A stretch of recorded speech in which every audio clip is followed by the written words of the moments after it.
کائنات کے اندر جگہ جگہ پر ذکر ہوتے رہے، اللہ رب العزت اس کے بدلے میں ان کی محبتیں بھی لوگوں کے دلوں میں ڈالتا رہا۔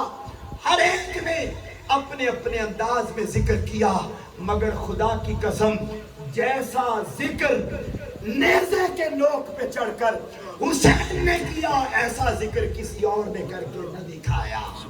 جب ذکر حسین، جب ذکر خدا حسین علیہ السلام نے ایسا کیا کہ اس سے پہلے اور بعد میں ویسا کسی اور نے نہ کیا، بعد میں اور پہلے ویسا کسی اور نے نہیں کیا، تو باقی سب نے کیا تھا اپنے اپنے انداز میں۔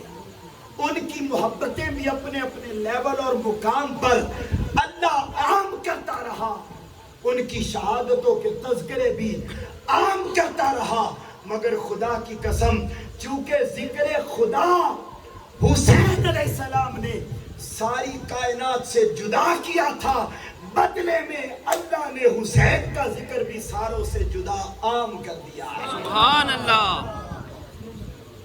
ساروں سے جدا عام کر دیا ہے۔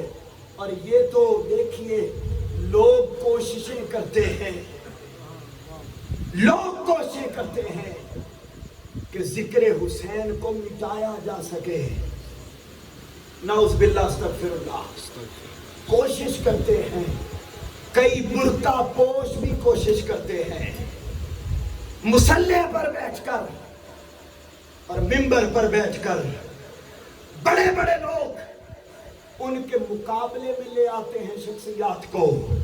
ارے بدبختوں، وہ تو شخصیت ہی نہیں ہے جن کو تم مقابلے میں لاتے ہو۔ حسین کا ذکر نہیں مٹ سکتا، کیوں؟ آؤ جواب قرآن سے پوچھتے ہیں۔ بولیے کہاں سے پوچھتے ہیں؟ قرآن سے۔ قرآن سے، سب پہ یقین ہے۔ آؤ سنو، اللہ رب العزت نے ارشاد فرمایا۔ میں آیت پڑھنے سے پہلے ایک واقعے کی طرف اشارہ کر دوں کہ خانہ کعبہ کو سب سے پہلے حضرت آدم علیہ السلام نے تعمیر فرمایا۔